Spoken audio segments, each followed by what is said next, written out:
Il y a beaucoup de joie dans mon cœur ce matin à l'idée de partager la parole de Dieu avec vous et de partager ce que le Seigneur a mis tout au long de cette semaine pour son Église. Et je voudrais que nous puissions dans un instant ouvrir la Bible dans le livre du prophète Sophonie. Et si vous ne maîtrisez pas encore pleinement la Bible dans sa structure, vous allez à la fin de l'Ancien Testament et vous regardez les livres à l'envers. Après le livre de Malachie, il y a Zacharie, ensuite il y a Agée, et vous arrivez au livre de Sophonie. Pendant que vous cherchez cette référence, chers amis, frères et sœurs, permettez qu'on se rappelle ceci en introduction et dans cette matinée. Tout d'abord, nous voulons proclamer, c'est ce qui fait notre espérance, c'est ce qui apporte la paix à notre âme, c'est ce qui amène du réconfort au plus profond de nous-mêmes, c'est que dans sa bonté, et particulièrement, je le relèverai ce matin, oui, dans sa bonté, bien sûr, il y a sa fidélité, il y a son amour, il y a sa grâce, il y a ses promesses, mais dans sa bonté, Dieu veut être avec nous. C'est pourquoi il est venu dans la personne même de Jésus-Christ. Nous étions loin de lui, nous étions éloignés de sa présence à cause du péché, à cause de l'iniquité, à cause du fait que nous avons transgressé sa loi, sa parole. Mais dans sa bonté, Dieu est intervenu en Jésus-Christ pour nous permettre à tous, et peut-être à vous, amis, qui êtes là ce matin et qui n'avez pas encore expérimenté cela, nous permettre d'être réconciliés avec Dieu, notre Créateur.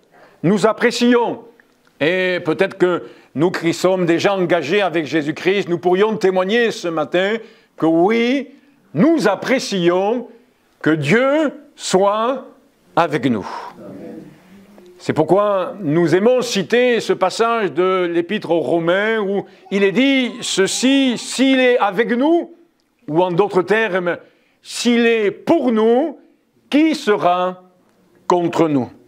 Et puis, nous aimons nous rappeler qu'il nous a fait une promesse à chacun de ses enfants, de ses disciples. Il a dit ceci dans Matthieu au chapitre 28, verset 20, qu'il était avec nous tous les jours, chaque jour, jusqu'à la fin du monde. Et nous en parlons de plus en plus de cette fin du monde. Nous ne sommes pas là dans le complotisme, nous ne sommes pas là alarmés, mais nous sommes là avec les pieds sur terre, en étant éclairés par la parole de Dieu. Et nous en parlons de plus en plus. Pourquoi? Parce qu'on s'aperçoit que l'iniquité dans ce monde s'accroît. La violence s'accroît, les ténèbres s'épaississent. Et nous voyons que ce que la Bible dit arrive, prend forme. Et que oui, comme la Bible annonce, le ciel et la terre passeront. Et qu'un jour, Dieu va créer un nouveau ciel et une nouvelle terre. Et notre souhait dans la foi que nous avons en Jésus, c'est d'être avec Dieu dans le ciel et dans sa gloire. Amen. Le ciel ne sera pas ouvert à tous. Pour l'instant, il est ouvert à tous ceux qui désirent le suivre. Mais si nous refusons Jésus, alors nous serons comme ces vierges folles et qui ont trouvé porte close, porte fermée, et entendent cette parole du Maître, « Je ne vous connais pas ». Quelle tristesse! Mais ce matin, nous mettons en avant la bonté de Dieu. Et dans sa bonté, Dieu veut être avec nous et veut nous avoir avec lui dans son ciel et dans sa gloire. Ces paroles résonnent dans notre cœur et fortifient notre âme. Mais je voudrais aller un peu plus loin avec vous ce matin. Pas simplement nous attarder et retenir que Dieu est avec nous. Et ce qu'il y a dans mon cœur pour chacun d'entre nous et pour l'Église de Jésus-Christ ce matin, c'est que Dieu veut être au milieu de nous. Et c'est là où nous allons trouver encore, je le crois, du réconfort et une espérance extraordinaire. C'est pourquoi, dans le livre de Sophonie, nous prendrons le temps de lire quelques versets. Je vous encourage à votre domicile à lire ces 3 chapitres de ce livre. Ça se lit rapidement. J'aurai l'occasion de développer quelques aspects, de faire mention de quelques thèmes qu'il y a dans ce livre de Sophonie. Tout d'abord, regardez avec moi ce qui est écrit au chapitre 2, à partir du verset 1. « Rentrez en vous-même, examinez-vous, nation sans pudeur, avant que le décret s'exécute et que ce jour passe comme la balle, avant que la colère ardente de l'Éternel fonde sur vous, avant que le jour de la colère de l'Éternel fonde sur vous.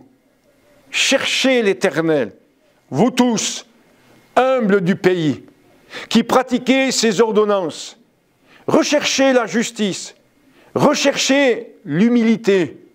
Peut-être serez-vous épargnés au jour de la colère de l'Éternel. » Et comme nous ne pouvons pas lire tous ces 3 chapitres, j'ai pris juste quelques versets, comme le suivant au chapitre 3 et au verset 5, ce qui va nous permettre d'entrer dans le point principal du message. Il est écrit « L'Éternel est juste au milieu d'elle. Il ne commet point d'iniquité. Chaque matin, il produit à la lumière ses jugements, sans jamais y manquer. Mais celui qui est inique ne connaît pas la honte. » On va au verset 15. « L'Éternel a détourné tes châtiments. Il a éloigné ton ennemi. Le roi d'Israël, l'Éternel, est au milieu de toi. Tu n'as plus de malheur à éprouver. En ce jour-là, on dira à Jérusalem, ne crains rien. Sion, que tes mains ne s'affaiblissent pas. L'Éternel, ton Dieu, est au milieu de toi comme un héros qui sauve. Il fera de toi sa plus grande joie. Il gardera le silence dans son amour. Il aura pour toi des transports d'allégresse. Je rassemblerai ceux qui sont dans la tristesse, loin des fêtes solennelles, ceux qui sont sortis de ton sein, l'opprobre pèse sur eux. Voici, en ce temps-là, j'agirai contre tous tes oppresseurs. Je délivrerai les boiteux et je recueillerai ceux qui ont été chassés. Je ferai d'eux un sujet de louange et de gloire dans tous les pays où ils sont en opprobre. En ce temps-là, je vous ramènerai. En ce temps-là, je vous rassemblerai. Car je ferai de vous un sujet de gloire et de louange parmi tous les peuples de la terre, quand je ramènerai vos captifs sous vos yeux, dit l'Éternel. Amen. Je suis conscient que d'avoir pris le temps de lire juste ces quelques versets peut être difficile à cerner ce que Dieu veut nous dire au travers du livre de Sophonie, ce que Dieu veut nous dire au travers de ces 3 chapitres. C'est pourquoi je vous encourage encore une fois à les relire, ces 3 chapitres, à votre domicile. Nous comprenons au travers de ces 3 chapitres et de ce livre de Sophonie que Dieu parle dans 3 directions. Je ne fais que énumérer ces 3 directions. Tout d'abord, dans un premier temps, il parle aux contemporains de Sophonie. Il parle à ce peuple de Juda, de Jérusalem. Deuxièmement, il parle par rapport à Israël dans son avenir, et même dans cet avenir qui n'est pas encore arrivé en 2023. Cet avenir d'Israël qui est particulier dans l'histoire de l'eschatologie, dans l'histoire de la fin des temps. Et puis, il nous parle aussi de l'Église, du peuple de Dieu, des enfants de Dieu, et aussi de ces temps de la fin qui concernent l'Église de Jésus-Christ. Pas simplement le peuple d'Israël, mais l'Église de Jésus-Christ, et qui est confrontée à ce que nous pouvons constater, que je le disais il y a quelques instants, le péché, l'iniquité, l'idolâtrie, et bien d'autres événements dans ce monde qui nous montrent que nous arrivons à la fin d'un cycle, à la fin d'une période. Et nous voulons considérer ces trois aspects. Et quand vous le lirez, ce livre du prophète Sophonie, considérez ces trois choses. On aurait pu ajouter, je le fais maintenant, un texte du livre de Joël. Pourquoi citer Joël qui a vécu 200 ans environ avant Sophonie? Pourquoi? Parce qu'au chapitre 2 et au verset 27, juste avant qu'il y ait fait cette promesse qu'à la fin des temps je répandrai de mon esprit, Joël 2, 28, texte qui sera lu ou cité par l'apôtre Pierre le jour de la Pentecôte. Dans ce chapitre 2 et ce verset 27 de Joël, voici ce que nous pouvons y lire. « Et vous saurez que je suis au milieu d'Israël, que je suis l'Éternel votre Dieu, et qu'il n'y en a point d'autre. Et mon peuple ne sera plus dans la confusion. » Cette promesse de Dieu d'être au milieu d'Israël, d'être au milieu de son peuple, c'est cette promesse qui fait suite à un appel à la repentance, au fait de revenir à l'Éternel.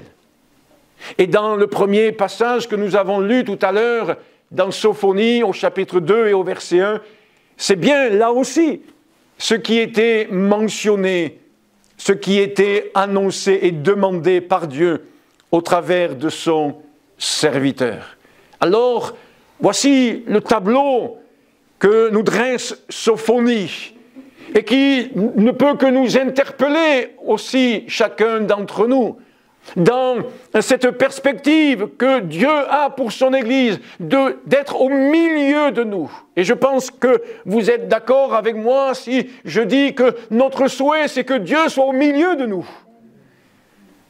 C'est là notre prière, c'est là notre aspiration. Pas simplement avec nous, comme je l'ai dit en introduction, mais au milieu de nous, dans nos rencontres, dans nos réunions, mais aussi dans nos couples, au milieu de nous, de nos relations. Nous voulons qu'il soit au milieu de nous lorsque nous l'invoquons, nous le chantons, lorsque nous le prions, lorsque nous annonçons sa parole. Si le peuple de Dieu revient pleinement à lui, alors Dieu dit au travers de Joël, mais je m'attarderai particulièrement sur Sophonie, alors Dieu sera au milieu de son peuple. Et nous voulons en tirer un encouragement, un enseignement. Le désir de Dieu, c'est d'être au milieu de son peuple. Cette insistance, le peuple d'Israël à plusieurs reprises et le peuple de Juda à plusieurs reprises s'est détourné de Dieu. Et au travers de ces prophètes, Dieu veut ramener son peuple dans une communion avec lui pour que Dieu lui-même puisse être au milieu de son peuple. Mais pour pouvoir être au milieu de son peuple, il faut que le peuple d'Israël revienne pleinement vers Dieu. Et c'est ce que Sophonie nous révèle. C'est pourquoi le premier chapitre fait un constat d'une situation spirituelle difficile, douloureuse. Pourquoi? Permettez-moi un petit peu d'histoire et cela va demander un peu d'attention. En effet, Sophonie, c'est un contemporain de ce roi Josias. Et quand on regarde les deux prédécesseurs de Josias, ce sont deux hommes, deux rois impies. Et je ne vais pas le développer, cette impiété, nous connaissons par la lecture de la parole de Dieu ce que ça signifie l'impiété, l'idolâtrie. Manassé et Amon, puisqu'il s'agit d'eux, vont commettre des choses inimaginables, inouïes, des choses qui font froid dans le dos, des attitudes et comportements qui horrifient même le lecteur de la Bible. Et des fois, certains disent, mais comment se fait que dans la Bible, le livre de Dieu, il nous est montré autant d'atrocités? c'est pour nous montrer combien le cœur de l'homme est tortueux et méchant par-dessus tout. Et que le péché amène à des choses horribles dont l'effet de l'actualité et notre monde aujourd'hui peut connaître encore, malheureusement. Mais avant Manassé et Amon, il y avait ce roi Ézéchias. Nous connaissons l'histoire de ces 4 rois au travers du 12e livre des Chroniques, du chapitre 29, pour ceux qui prennent des notes, au chapitre 35. Et dans ces 6 chapitres, nous voyons l'histoire de ces 4 rois, je répète, Ézéchias, puis Manassé, puis, Amon, et puis Josias, ce contemporain de Sophonie. Ézéchias va être un de ces bons rois. Et nous aimons prêcher, nous aimons méditer, nous aimons lire ce que Ézéchias a fait. Il a remis les choses dans l'ordre. Il a remis le peuple dans la bonne voie. Il a permis que la Pâque soit à nouveau célébrée. Et voici qu'après son règne, c'est la déchéance, la décadence, l'apostasie. Apostasie que nous voyons aujourd'hui dans ce monde, c'est-à-dire que la vérité est noircie, la vérité est ôtée. Mais grâce à Dieu, parce que Dieu est un Dieu de grâce. Et alors que le péché a abondé pendant le règne de 2 rois, voici que Josias, un jeune enfant de 8 ans, arrive au pouvoir. À 8 ans, il devient le roi de Juda. Il règne à Jérusalem. Et puis, on s'aperçoit qu'à l'âge de 16 ans, un adolescent d'aujourd'hui, il va y avoir une prise de conscience chez lui et dans quelques personnes de son entourage. Et là, il va y avoir un retour vers Dieu. Et à 20 ans, il nous est dit, toujours dans les textes bibliques, cet homme, oui, parce qu'il est devenu un homme, cet enfant a pris une décision encore plus grande pour que tout le peuple de Juda puisse appartenir à Dieu. Ces 3 dates, à l'âge de 8 ans, de 16 ans et de 20 ans, sont précieuses pour que nous puissions comprendre la place de la prophétie de Sophonie. En effet, comme je l'ai dit précédemment, Sophonie est un contemporain de Josias.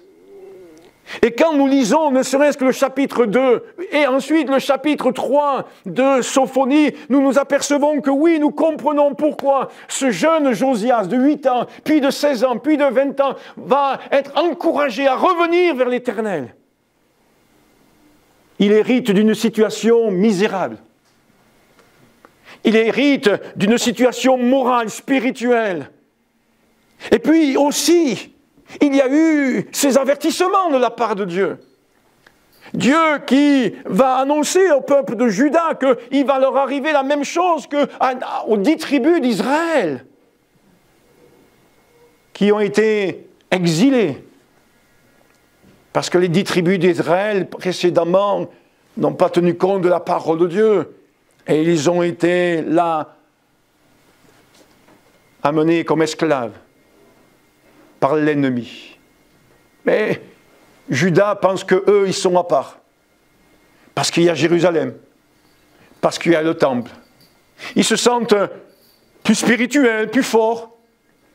Et même les textes bibliques nous montrent que Juda dit « Ah, mais Dieu est avec nous parce que le temple est là. » Mais le temple peut être là, mais Dieu n'est pas peut-être obligatoirement là. Et voici que le peuple de Juda va être averti. Et devant cet avertissement, je reviens encore à lui, Josias va avoir une réaction de repentance, d'humilité. C'est ce que Dieu demande dans le chapitre 2 de ce livre de Sophonie.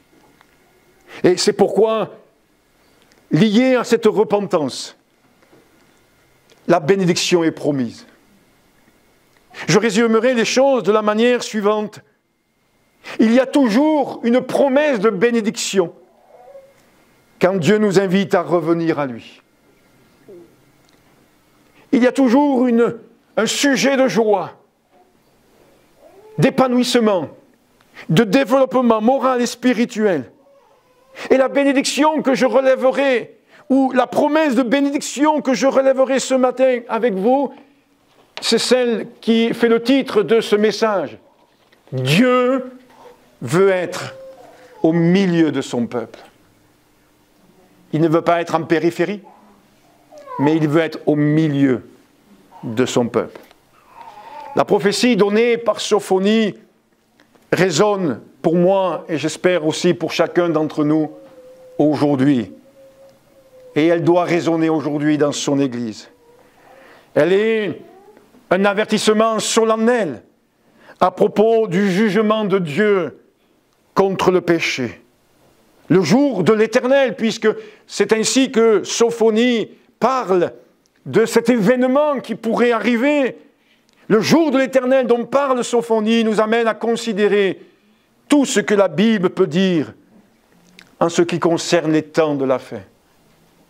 Et je vous laisse méditer sur ce que le Nouveau Testament peut nous enseigner avec plus de clarté, plus de précision sur les temps de la fin et sur le moment où l'Éternel Dieu interviendra.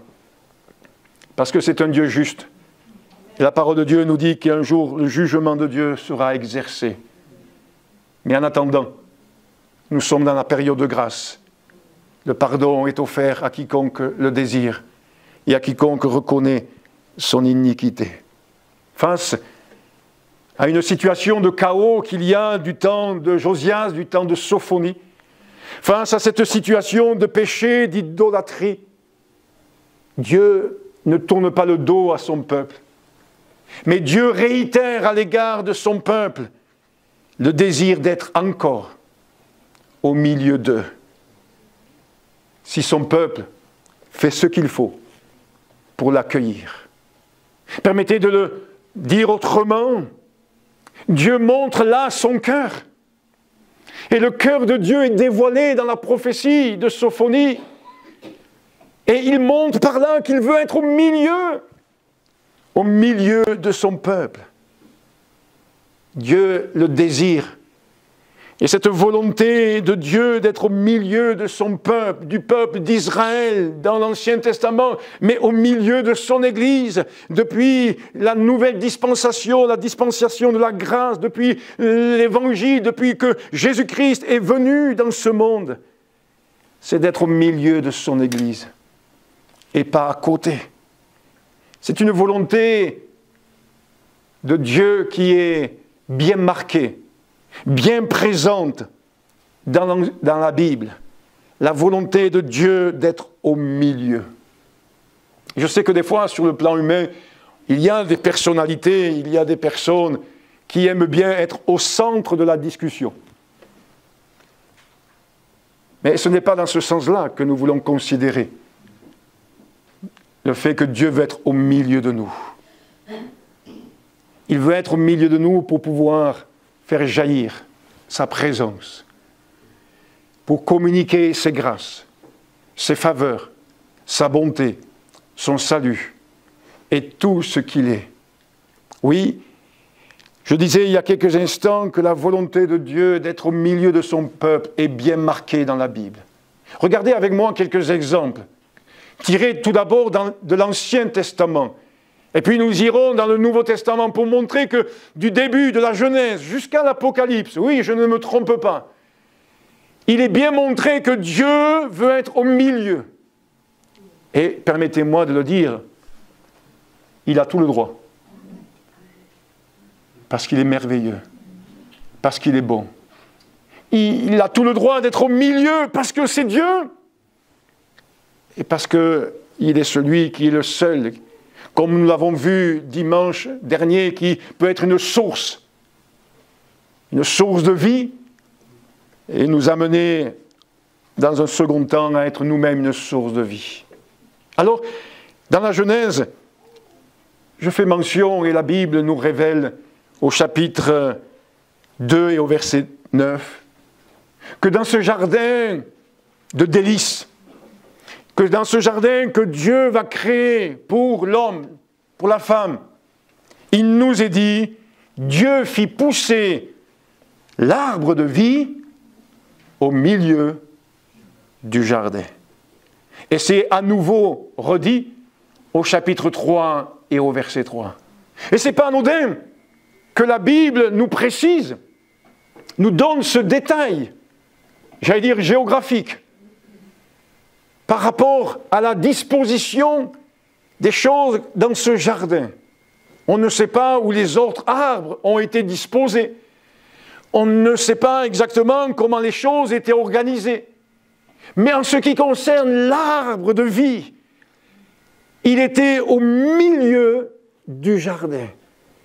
Et la précision est importante, parce qu'elle nous montre par là que oui, cet arbre de vie, qui nous parle de Dieu, de la présence de Dieu, de la grâce de Dieu, de la vie qui est en Dieu, de l'autorité de Dieu, doit être là au milieu, au centre de toute chose. Alors je ne vais pas développer ce qui s'ensuit par rapport à cet arbre de vie que nous retrouvons aussi ailleurs dans la parole de Dieu. Mais je passe à un autre exemple pour vous montrer vraiment que Dieu veut être au milieu de nous, de ses enfants. Quand nous voyons Moïse qui est en train de garder le troupeau dans le désert et que Dieu se révèle à lui dans l'Exode au chapitre 3 au verset 4, il nous est dit que Dieu l'appela du milieu du buisson. Il aurait pu se servir du buisson simplement pour réveiller l'attention ou éveiller l'attention de Moïse et puis faire entendre sa voix. Mais Dieu va se présenter à Moïse au milieu du buisson, depuis l'intérieur. Dieu ne se tient pas à l'extérieur, mais bien au milieu. C'est ce que nous voyons dans le Lévitique au chapitre 26. Là où Dieu parle de la bénédiction que nous pouvons vivre en lui. Au verset 11 et au verset 12 de ce chapitre, il dit à ceux et celles qui suivent son enseignement, qui suivent sa parole, et je dis bien à ceux et celles qui suivent l'enseignement de Dieu, qui suivent l'enseignement de Jésus-Christ, il leur dit ceci, « J'établirai ma demeure au milieu de vous, et mon âme ne vous aura point en horreur. Je marcherai au milieu de vous, je serai votre Dieu, et vous serez mon peuple. » Quelle bénédiction! Quelle grâce! Nous aspirons à cela, frères et sœurs, non? Nous aspirons à ce que Dieu soit au milieu de nous. Ça ne se fait pas d'une manière légère. Nous comprenons que nous avons une responsabilité, une part à faire, une disposition de cœur à avoir. Nous avons là quelques éclairages au travers ne serait-ce que de ces quelques versets. Dieu qui dit ceci, « J'établirai ma demeure au milieu de vous. » Quelle grâce, quelle bénédiction. Allez, un dernier exemple dans l'Ancien Testament. Cet exemple, il est flagrant pour tous les lecteurs de la Bible. Il s'agit du tabernacle et de l'arche de l'Alliance qu'il y avait à l'intérieur du tabernacle. Ce tabernacle, quand on regarde comment Dieu désire qu'il soit installé, ce tabernacle, il est au centre, au milieu du camp d'Israël. Et les 12 tribus d'Israël sont établies autour de ce tabernacle. Ce n'est pas le hasard. Ce n'est pas simplement pour une meilleure logistique que Dieu a établi les choses de cette manière-là. Peut-être que ça a aidé pour pouvoir installer le camp et pour pouvoir repartir quand la nuée s'est levée et amener le peuple d'Israël à aller plus loin. Mais au-delà d'un choix de logistique, d'organisation, il y a là un enseignement spirituel. Et c'est là où nous voulons être attirés par le Seigneur. Parce que oui, le tabernacle, qui symbolise, comme nous le savons, la présence de Dieu, l'œuvre de Dieu. Et j'aurai l'occasion prochainement de vous en parler, justement, du tabernacle et de l'arche de l'alliance, afin que ce soit pour nous encore une source de croissance, de développement. Mais aussi, nous savons que méditer sur le tabernacle et sur l'arche de l'alliance est une source de méditation et de compréhension de l'évangile de Jésus-Christ. Alors, après quelques exemples pris dans l'Ancien Testament pour montrer que c'est des exemples clés, importants, et il y en a d'autres, voyez avec moi rapidement quelques exemples dans le Nouveau Testament. Puisque tout à l'heure, je vous disais ceci, de la Genèse jusqu'à l'Apocalypse, Dieu nous montre qu'il veut être au milieu de nous. Lorsque Jésus présente le message de Dieu au tout début de son ministère, nous pouvons lire cela dans l'Évangile de Luc au chapitre 17 et au verset 21. Il va parler du royaume de Dieu, du royaume des cieux. Et dans cette référence que je viens de dire, il va dire ceci, le royaume de Dieu est au milieu de vous. Jésus est venu avec cette même pensée que nous trouvons dans l'Ancien Testament, que Dieu veut être au milieu de son peuple. Dieu veut être au centre de l'humanité. Mais nous le constatons aujourd'hui, notre humanité a rejeté Dieu, bien loin. Et malheureusement, aujourd'hui, ce ne sont pas les priorités de notre monde, de notre société. Et pourtant, il est le Créateur. Et il est le seul qui est capable de mener à bien une existence. Et nous bénissons Dieu de s'être révélé à nous et de nous avoir conduits dans son salut. Alors, je ne peux que citer Matthieu chapitre 18, verset 20,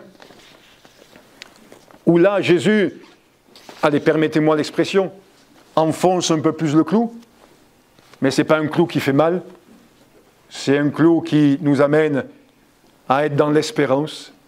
Matthieu chapitre 18, verset 20, Jésus va dire ceci, que là où 2 ou 3 sont assemblés en mon nom, alors, dit Jésus, je suis au milieu d'eux. Je suis au milieu d'eux.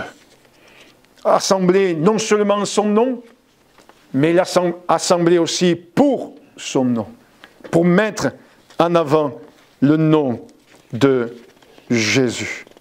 Oui, il y a cette promesse, et nous voulons, allez, j'allais dire travailler,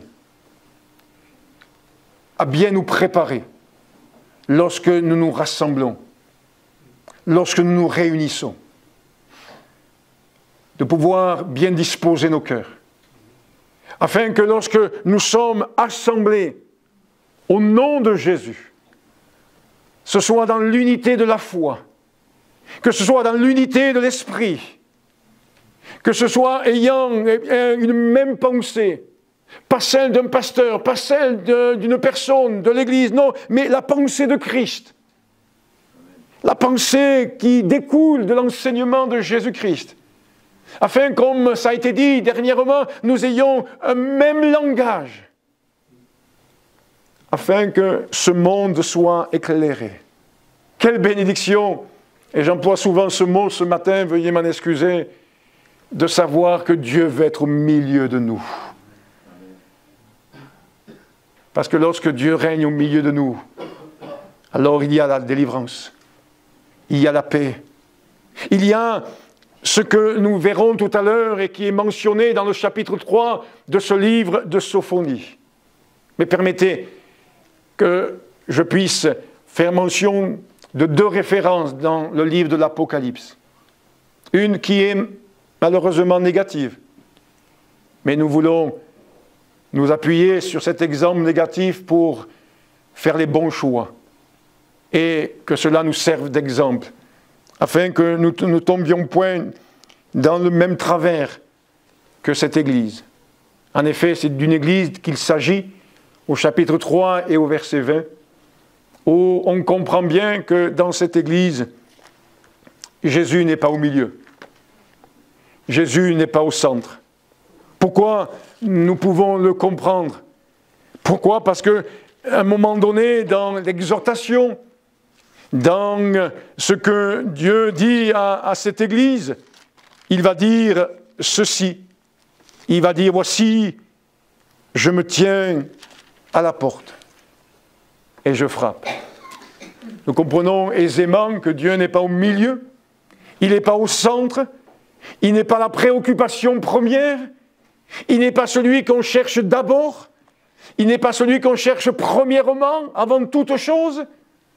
Non, les faits, les aléas, les combats, les vicissitudes, peut-être les épreuves, peut-être les incompréhensions, je ne sais quoi d'autre, ont fait que petit à petit, Jésus s'est retiré, s'est mis à l'écart.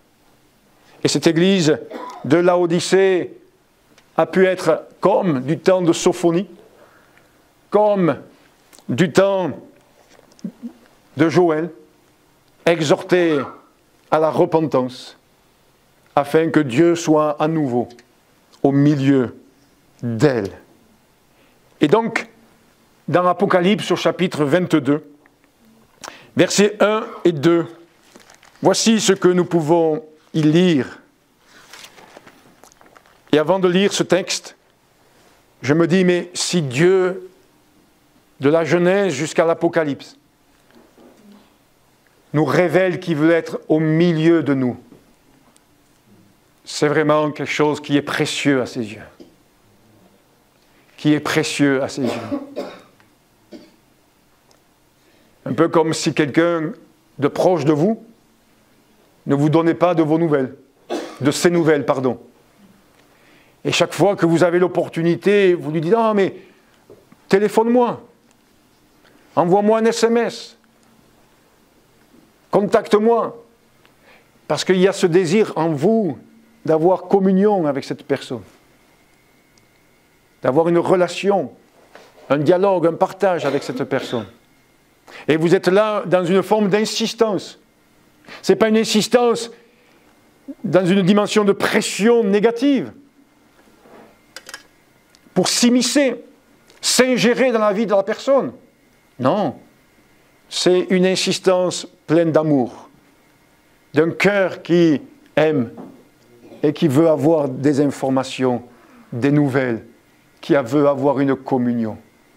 Et c'est ce que je note pour vous encore ce matin.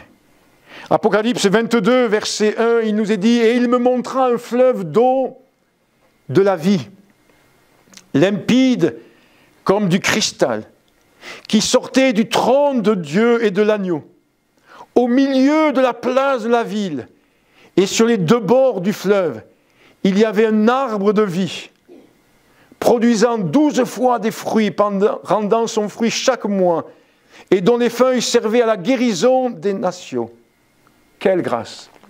Je ne m'attarde pas sur ces deux versets, ça serait un sujet de prédication, mais nous voyons par là que quelque part le lien est fait entre ce que nous avons lu tout à l'heure dans la Genèse et ce que nous lisons maintenant dans l'Apocalypse.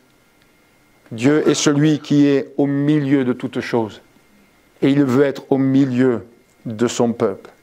Alors, avant de conclure, qu'est-ce que nous pouvons retenir du livre de Sophonie? Eh bien, nous nous apercevons que malgré ces deux règnes de chaos qu'il y a eu avant le règne de Josias, Dieu est là et il n'a pas abandonné son peuple, son Église. Mais que Dieu ne peut pas laisser le péché. C'est pourquoi nous avons lu dernièrement ces textes de la parole de Dieu qui nous disent que le salaire du péché, c'est la mort. Et on sait qu'un jour, le jugement de Dieu sera exercé. C'est ce qui est révélé. Mais dans ce livre de Sophonie, il y a une conclusion qui est pleine d'espérance. Nous voyons là le dessein de Dieu d'apporter encore la guérison, d'apporter encore la délivrance, d'apporter encore le secours. Et quelle phrase extraordinaire, permettez-moi de la relire. S'il y a repentance, si nous marchons dans l'humilité, si nous marchons dans l'obéissance, si nous prenons en compte la parole de Dieu et que nous cherchons avec le secours de Dieu à l'accomplir, à la mettre en pratique, alors il nous est dit que l'Éternel a détourné tes châtiments. Eh oui, car le châtiment qui nous donne la paix est tombé sur Jésus, à la croix du Calvaire. Il a éloigné ton ennemi, au point que nous pouvons résister au diable, et il fuira loin de nous. Le roi d'Israël, l'Éternel, est au milieu de toi. Tu n'as plus de malheur à éprouver. Quelle espérance! Un jour, le Seigneur séchera nos larmes. Oui, nous croyons en cela. C'est pourquoi nous voulons rester attachés au Seigneur et permettre qu'il soit au centre de notre vie, qu'il soit en nous et qu'il soit aussi au milieu de nous. En ce jour-là, on dira à Jérusalem, ne crains rien. Sion, que tes mains ne s'affaiblissent pas. Peut-être il y a quelqu'un au milieu de nous ce matin qui a ses mains qui sont en train de s'affaiblir. Un peu comme celle de Moïse, qui s'affaiblissait face au combat.